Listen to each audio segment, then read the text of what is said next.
জাতীয় নাগরিক পার্টির চলমান জুলাই পদযাত্রার ষষ্ঠ দিনে আজ চাঁপাইনবাবগঞ্জে কেন্দ্রীয় নেতারা উপস্থিত ছিলেন।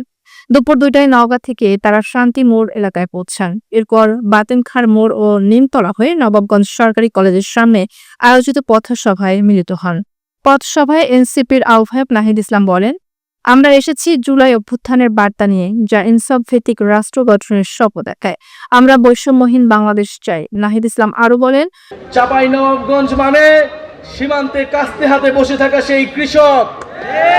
আমরা সেই কৃষকের সন্তান, যারা বুক চিতিয়ে ফ্যাসিবাদের বিরুদ্ধে লড়াই করেছি, বুলেট বুকেতে নিয়েছি।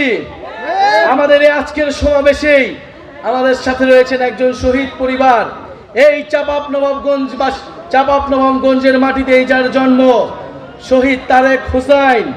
চাঁপাইনবাবগঞ্জ থেকে 2 জন শহীদ রয়েছেন।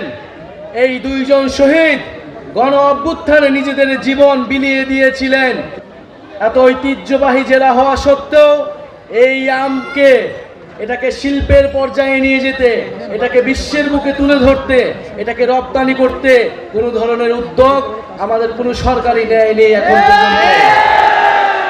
আমরা চাই বাংলাদেশের যে জাতীয় শিল্প রয়েছে, কুটির শিল্প রয়েছে, সেগুলোকে যথাযথভাবে সংরক্ষণ করতে হবে। প্রিয় চাঁপাইনবাবগঞ্জবাসী, আমরা জানি আপনারা দীর্ঘদিন ধরে ট্রেনের জন্য আন্দোলন করছেন। আপনারা একটা আন্তনগর ট্রেন চান, সরাসরি ট্রেন চান চাঁপাইনবাবগঞ্জ থেকে। আমরা আজকের এই সমাবেশ থেকে আপনাদের এই দাবির প্রতি পূর্ণ সমর্থন জানাচ্ছি। আমরা আহ্বান করি সরকার যাতে দ্রুত সময়ের মধ্যেই চাঁপাইনবাবগঞ্জবাসীর এই দাবি পূরণ করে নেয়। পথসভায় অংশগ্রহণ করেন এনসিপির সদস্য সচিব আখতার হোসেন, মুখ্য সংগঠক হাসনাত আব্দুল্লাহ, মুখ্য সার্জিস আলম, মুখ্য সমন্বয়ক নাসিরউদ্দিন পাটোয়ারি, জ্যেষ্ঠ যুগ্ম সদস্য সচিব তাসনিম জারা সহ কেন্দ্রীয় নেতারা। আমাদের অনেক সহযোদ্ধা এখান থেকে রাজশাহী বেশি দূরে না, আপনাদের যেতে 1 ঘন্টা লাগতে পারে। আমরা রাজশাহীতে আজকে শহরে 2 ঘন্টার একটা পদযাত্রা করতে চাই। উত্তরবঙ্গে পরিবর্তনের যে আকাঙ্ক্ষা, সেই আকাঙ্ক্ষা বাস্তবায়নের জনস্রোত আমরা আজকে রাজশাহীতে দেখাতে চাই। আমাদের আগে আমাদের বোনেরা শিল্ড হয়ে দাঁড়িয়েছিল।